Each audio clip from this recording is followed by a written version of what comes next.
Mas eu vou falar hoje sobre identidade. Por favor, me acompanhe com atenção. Diz assim o texto bíblico, Mateus 16, 13. Chegando Jesus às regiões de Cesareia de Filipe, perguntou aos seus discípulos: quem dizem os homens ser o Filho do Homem? Eles responderam: alguns dizem que és João Batista, outros Elias, outros Jeremias, ou quem sabe algum dos profetas. Jesus, eu acho que parou, respirou fundo, mudou o olhar e perguntou assim: e vós, quem dizeis que eu sou? E vocês pensam o que acerca de mim? Quem eu sou para vocês? Como me definem? Então Simão Pedro, respondendo, disse: vamos dizer todos juntos? Tu és o Cristo, o Filho do Deus vivo. Queria que você me acompanhasse sobre essa questão da identidade. Por favor, me acompanhe. Nada é mais íntimo de uma pessoa, nada é mais dela, de forma assim muito íntima, do que a sua identidade. Só existe um Estevão Fernandes no mundo, como também você é uma pessoa única. Nada é mais sagrado do que isso. Nada é mais sagrado. Quem zela pelo seu nome, zela por seu verdadeiro tesouro. Quando o nome é arranhado, o tesouro perde muito do seu valor. Por quê? Por favor, escute-me. Nossa identidade são literalmente nossas digitais na história. Na história do mundo que nós vamos construindo com essa história. É onde a vida acontece. Onde nos relacionamos, amigos, família, etc. É assim mais ou menos. É aqui que nos define como pessoa. Nos diferencia dos outros. E nos identifica entre os demais. Eu sou terapeuta. Quando eu digo a você, quem é você? Pode ser uma pessoa qualquer. Eu chamo você e aponto. Eu lhe distingo entre todos. E seu nome lhe diferencia entre os demais. É assim que a gente forma a nossa identidade. E esse texto de Jesus é um texto sobre identidade. Um homem que sabe quem é, mas decidiu ouvir as vozes a seu respeito. E para perguntar aos outros a seu respeito, você tem que saber quem é primeiro. Porque às vezes os outros lhe definem errado, lhe ameaçam, lhe enfraquecem e até adoecem a sua alma. Você diz: eu não sou assim, como pensam. Só alguém que é seguro de si, uma pessoa segura de si, pergunta sobre si aos outros, que pensam todos a meu respeito, embora eu saiba quem sou. E vocês que comigo caminham, pensam o que sobre mim? De repente, um pastor, um professor, uma pessoa como você, cada um de nós, está diante de um momento social em que alguém pergunta: quem é aquela pessoa? Vocês conhecem? O que sabe sobre ela? Alguém vai dizer algo. Outros vão dizer: eu não sei. Olha, outros vão dizer o que não sabem. Dizem errado. Mas só os amigos mais de perto falam verdades sobre aquela pessoa.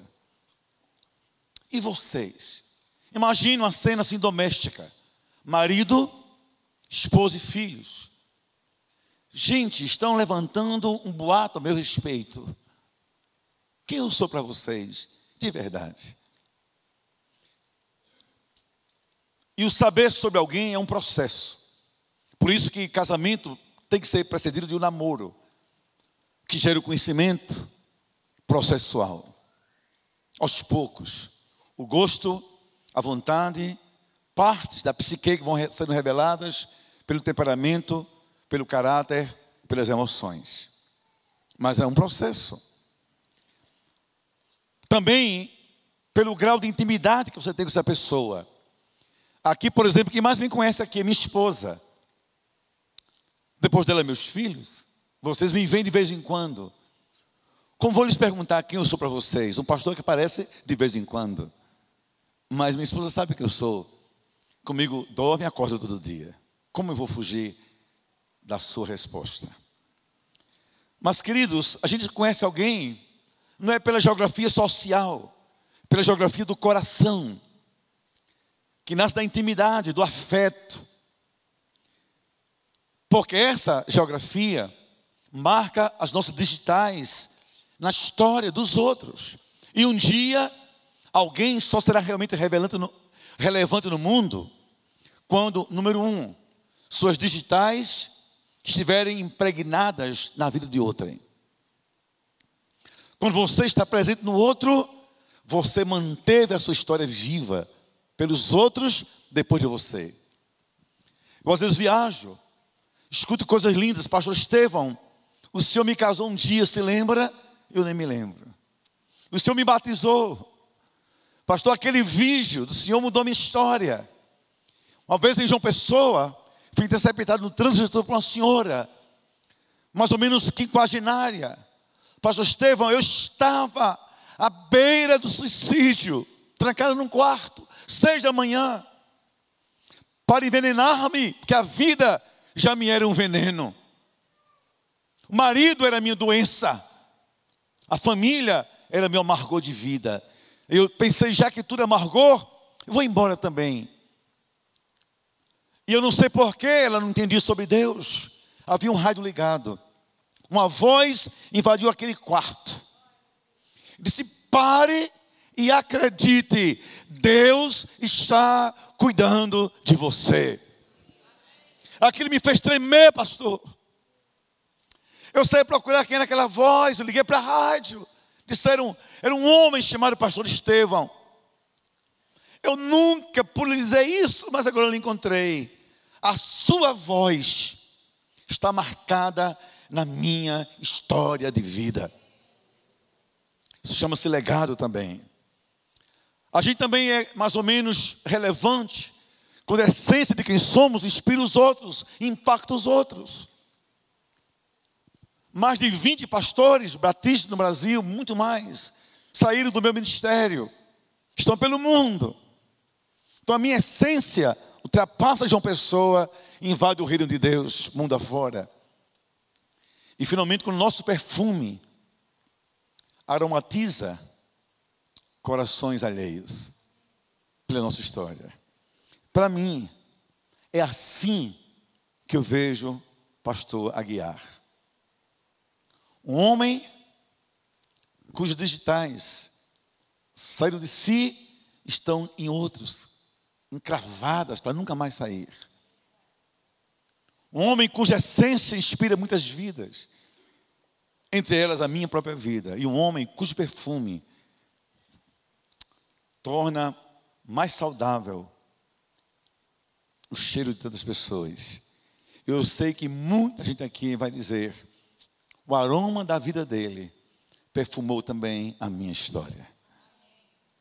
Nesse sentido, eu quero fazer das minhas perguntas uma extensão das perguntas de Jesus Cristo. Eu vou responder a minha maneira. Eu espero que vocês respondam a sua maneira. Igreja Nazarena Central. Que pensam vocês sobre o pastor Aguiar? Quem é esse homem para vocês? Dei respostas. O que me batizou, o que me ajudou no momento mais difícil, o que me edificou por palavras, por exemplos, o que conseguiu meus filhos, o que me casou, o que me ajudou na hora tão difícil. Vocês têm respostas. Como tinham os discípulos, Elias, João Batista, outros profetas.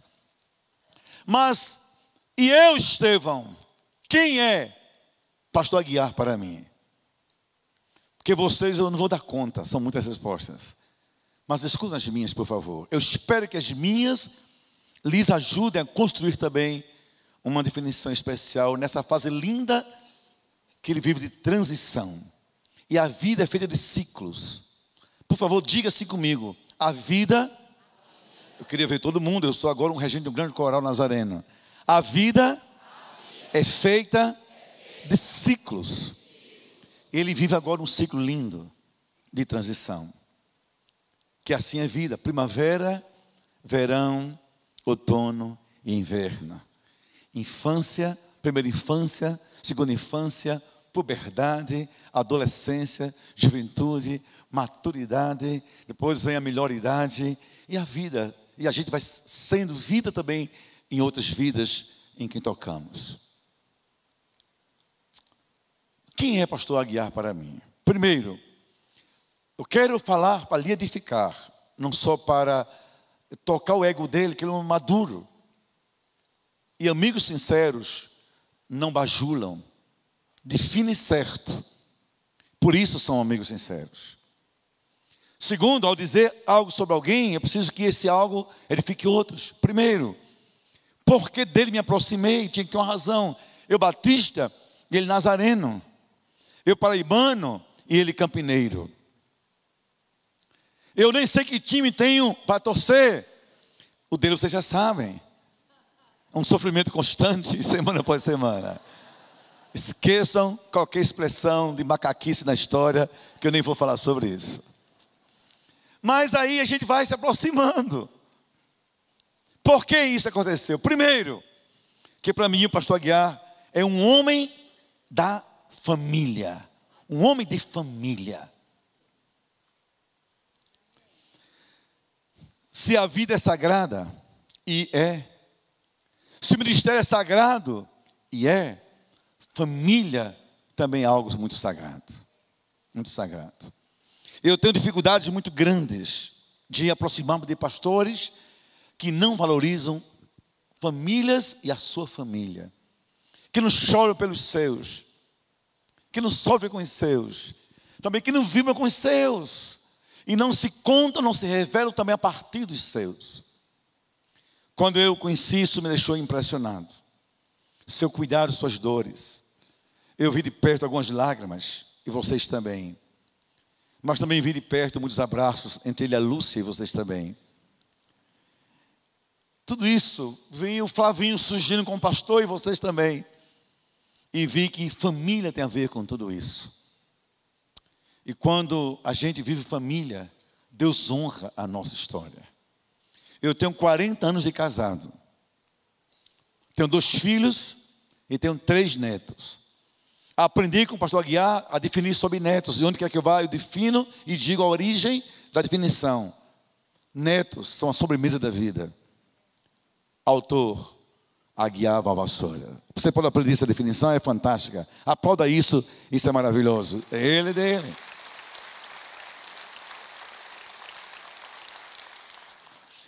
Isso dele me fez me aproximar. Sabe por quê?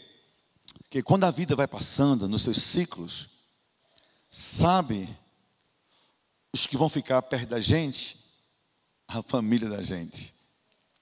Isso vai diminuindo até ficarem os filhos e a esposa. E um dia muitos vão se afastar. Muitos vão apenas ligar de vez em quando. Mas lá no silêncio da casa, eu espero que ele viva mais de 100 anos. Vai haver uma voz assim: e aí, meu filho? O que é que está precisando? Estou aqui. Conta comigo. Família é tudo. Não crie raízes perto de quem não tem famílias, ou família como sua raiz. Você corre o risco de ficar sem sombras na história, sem ar fresco no calor da vida, sem proteção nos temporais que nos sobrevêm. Família é tudo. Segundo, um homem visionário. E eu queria que todo mundo aqui aprendesse comigo, que eu vou dizer sobre isso, que você pode sair daqui diferente hoje à noite. Quando eu conheci o pastor Aguiar, foi o primeiro, e para mim ainda é hoje, o templo evangélico mais bonito desse país, esse templo aqui. Acho isso muito lindo. Eu só tinha visto isso na América. Eu achava que o meu Batista era a Catedral Internacional da beleza eterna de Deus. Cheguei aqui, entrei em crise profunda de estética de templo de igreja. Que coisa linda. Que coisa linda demais. Eu disse, esse homem é muito visionário. Eu não conhecia até então a força nazarena. E esse homem, Deus usou para tornar a denominação nazarena, no Brasil, uma denominação importante, relevante e conhecida. Pessoas visionárias mudam a nossa história. Quando minha filha foi namorar, perguntou-me, papai, me dê alguns paradigmas. Eu fui muito frio e muito seco. Eu disse, esqueça a beleza física, esqueça dinheiro no bolso, esqueça sobrenome de família. Olhe o Deus a quem ele serve e lhe pergunte quais são seus sonhos. Por que, pai? Disse, Thaís, porque quem não tem sonhos nunca vai lhe levar a lugar nenhum. Quem vive perto de você, quem lhe ajuda a crescer na vida, por favor, não faça aliança com quem não tem sonhos. Não estacione o carro da vida numa vaga que não lhe pertence, no tempo que Deus não quer isso para você. Primeiro, um homem visionário, porque ele surpreende a gente.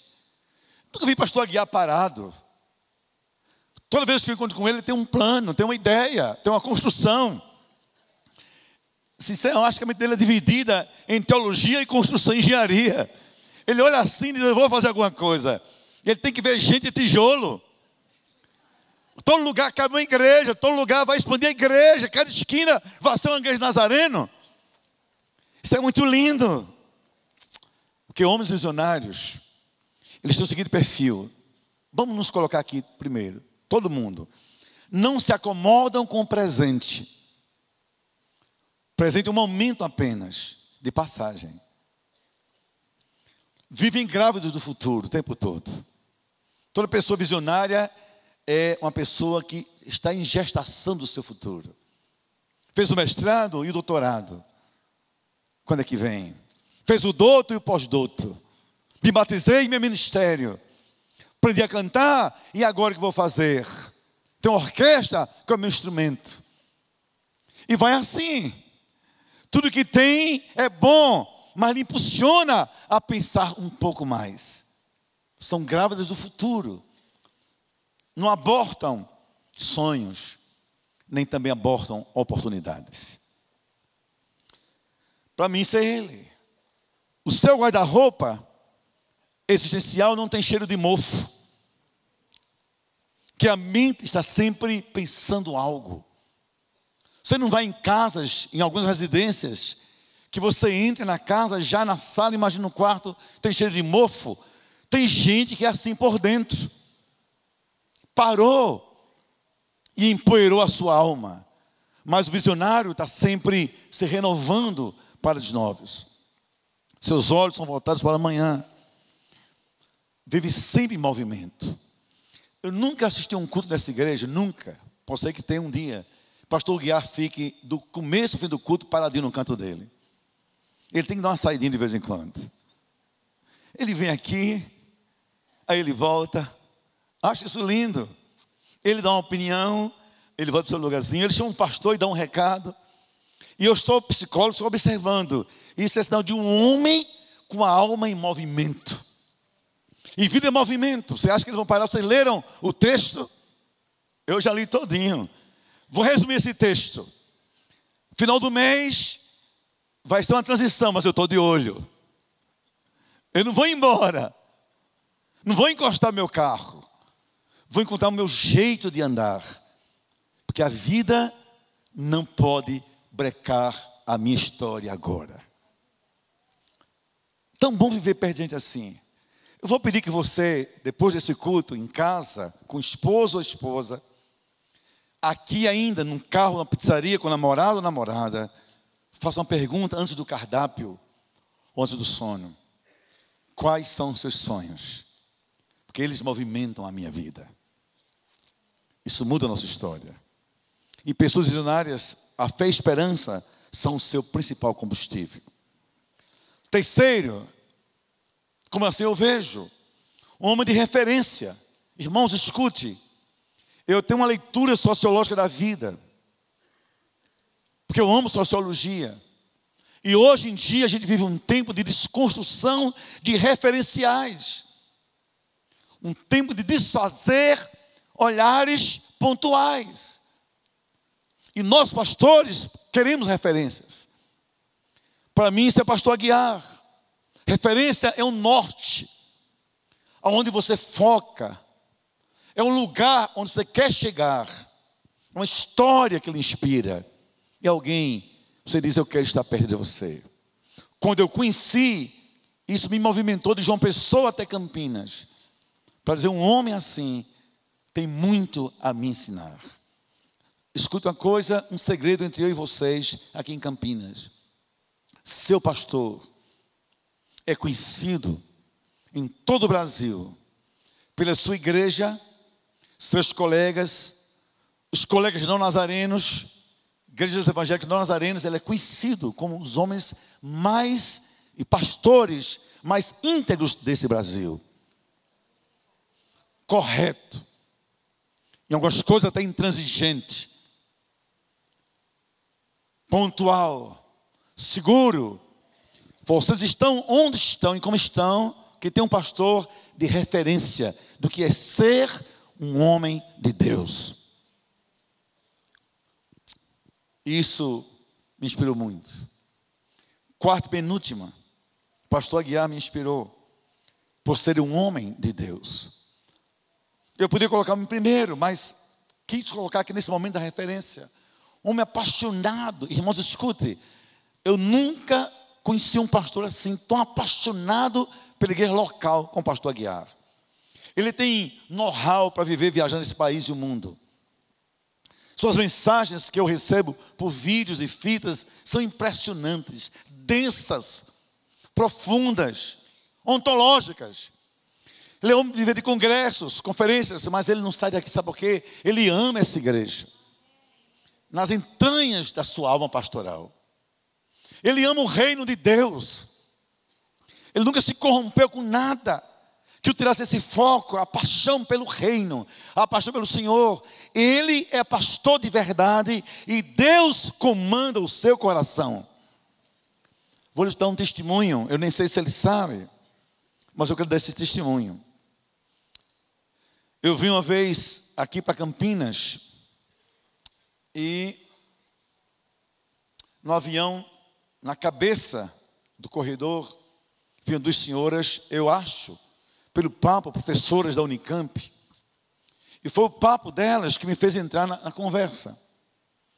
Conversa vai, conversa vem, eu me apresentei. Coloquei a minha abordagem dentro da conversa, uma discussão meio cultural do mundo. Coloquei-me como pastor. Uma delas, a líder da conversa, disse assim: o senhor é pastor? Sou sim. Ah, eu não sou uma pessoa muito religiosa. Nem sou evangélica, nem sou católica. Mas há em Campinas um homem que eu muito admiro. E uma igreja que eu frequentaria se fosse a minha opção. Esse homem é pastor Aguiar, o senhor conhece. A igreja chama-se Nazareno. Já ouvi falar dele? Mulher não evangélica. Quase que eu dizia assim, só para provocar, quase que eu menti, dizendo, não conheço não, fale mais um pouquinho sobre ele. Mas eu não ia mentir. Eu disse, a senhora conhece como? Ela falou da história relevante da vida dele para a cidade. Ela disse assim, como o senhor não conhece? Não há em Campinas quem não o conheça. No final da conversa eu disse, sabe uma coisa, senhora? Eu estou indo para a igreja dele, para o encontro de casais. Ela disse, por que não me disse antes? Porque a sua palavra me emocionou o coração. Conhece uma igreja sem sequer ter com ela vínculo nenhum. Isso é referência, um norte para um dos outros órgãos. Um homem de Deus que a cidade reconhece como tal. Eu acho que você deve louvar muito a Deus por essa vida. Quantos de vocês, por favor, levante a mão comigo, reconhecem na sua história, na sua vida, que o pastor Aguiar é um homem de Deus, que essa igreja é séria de Deus, que vale a pena estar aqui, que um homem de Deus de vida lhes pastoreia? Erga as duas mãos, aplauda o Senhor com força e alegria nessa hora, com muita força nessa hora, porque isso é privilégio que poucos têm. Para terminar, só mais 2 aspectos e eu concluo. Por que dele me aproximei? Que um homem de amigos. Mas eu observei, não muitos amigos, mas amigos leais a ele e a quem ele é muito leal. Comecei a observar uma coisa diferente. É que seus amigos mais perto não são todos sequer do mundo nazareno. Conheci o pastor Jeremias, que ele chama de Gerê com muito carinho, e ele o chama de velho. E eu estive com ele a semana passada em Belo Horizonte, no congresso. Ele disse: Estevão, por favor, como é que vai nosso amigo? Manda um abraço. Porque ele não tem ideia do quanto ele é grande na minha vida. Eu sou batista, e digo assim, com todo orgulho, entre os pastores no Brasil com quem eu tenho estreita amizade, está pastor Aguiar. Dizem: como é que você chegou perto dele? Deus me colocou, que Deus sempre colocou a gente perto de quem faz a gente crescer. Porque uma pessoa de amigos tem muito a nos ensinar. Escutem isso, porque amigos são pontes entre a dor e a esperança. Ele me viu passar momentos difíceis e soube falar comigo. E eu vi com lágrimas nos olhos, e eu soube dizer: estou do seu lado. Amigos são enfermeiros de Deus, com marcas de Deus, que nos carregam nos braços. Dizem assim: ligue para mim, estamos juntos. Quem tem amigos inspira segurança. Não era um homem isolado, apenas um homem reservado. Não é uma pessoa vulnerável, porque é uma pessoa muito verdadeira.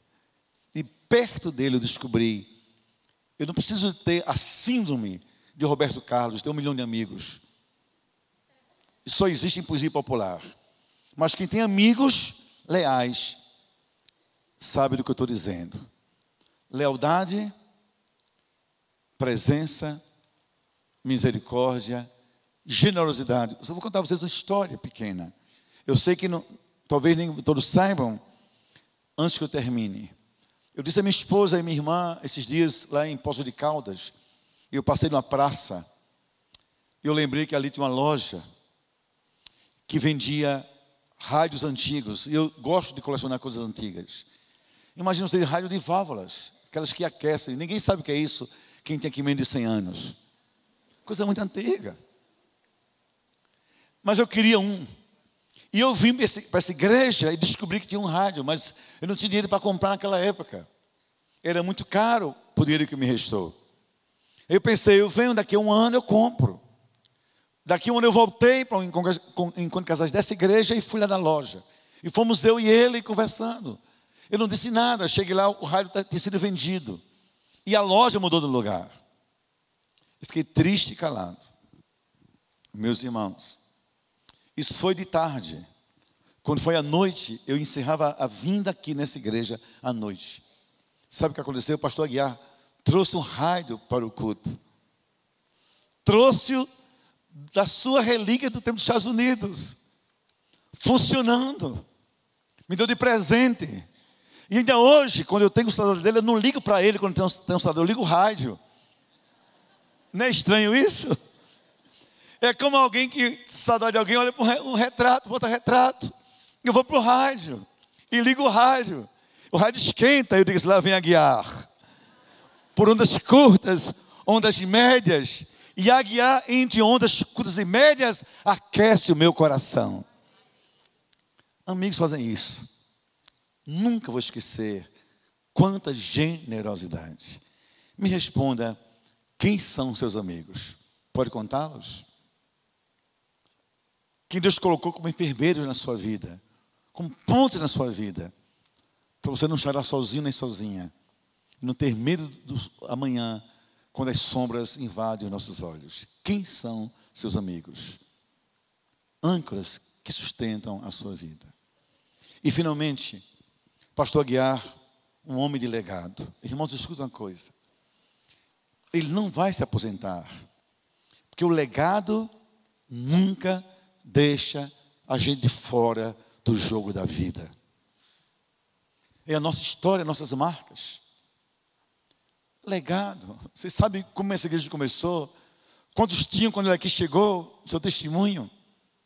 Olha que coisa linda. Que crescimento, que expansão. Que vitória. Você chegou ontem aqui.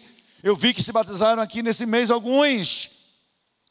Mas sabe, 38 anos quase de sangue, de lágrimas, de suor, como legado. E ele pode até afastar-se da presidência da igreja, como fará. Mas para mim é muito inspirador ver o filho assumir esse púlpito. E um dia ele vai estar aí sentado, como ovelha. E ao filho, ver o filho pregando, ele vai dizer: esse foi meu maior legado. A minha vida esperando a minha família, o filho das minhas entranhas. Sabe qual é o seu legado?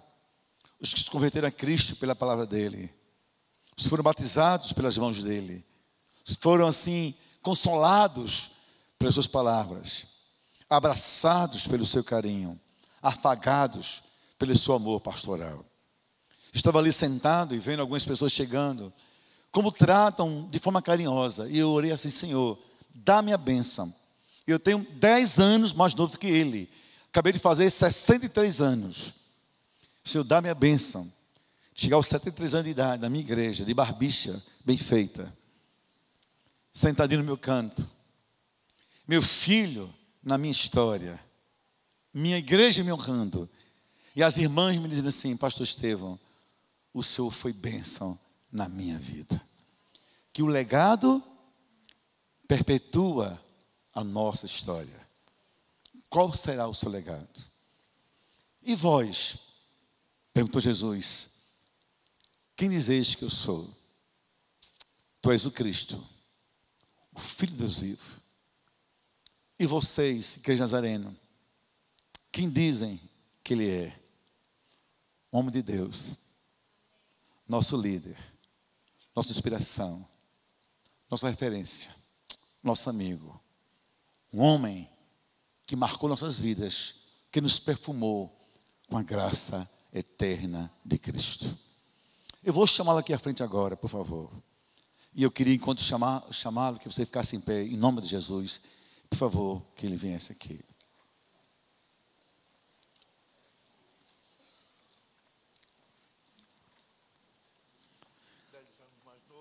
Dez anos mais novo, dá para segurar. Eu quero que há 10 anos está saudável, firme. Falo com você, pastor Aguiar, escute bem. Nós somos maduros. Pessoas maduras não jogam palavras ao vento. Eu quero que essa igreja saiba, toda ela, que o Senhor sabe que esse é meu coração. Ter lhe conhecido um dia mudou a minha história. Enriqueceu a minha vida. Me fez um homem muito melhor. Você é bênção do Senhor para mim, para a Neide, para o ministério. Deus te abençoe. Eu vou pedir que essa igreja diga, eu vou perguntar. E vocês, quem dizem que Ele é, só diga assim: o homem de Deus que marcou as nossas vidas. Tá certo? Vamos ao texto? Eu sei quem Ele é, eu disse quem Ele é para mim. E para vocês, quem é, pastor Aguiar? Que marcou as nossas vidas. Então aplauda em nome de Jesus. Abençoe-nos, Jesus. Glória, glória, glória a Deus. Honrem esse homem. Lhe sejam gratos. Porque a gratidão revela nosso caráter. E a ingratidão é o útero onde nascem nossas traições. Toda pessoa grata é uma pessoa saudável de alma. Gratidão é também sinal de que Deus habita na gente. Então hoje é seu aniversário. aniversário da igreja. Então vamos ser gratos. Diga, pastor Aguiar, obrigado pela sua vida. O seu Deus é o nosso Deus. Essa causa sua é a nossa causa. E juntos estamos no Senhor unidos. O Senhor é muito especial. Deus abençoe a todos. Em nome de Jesus. Amém, amém e amém. Podem sentar.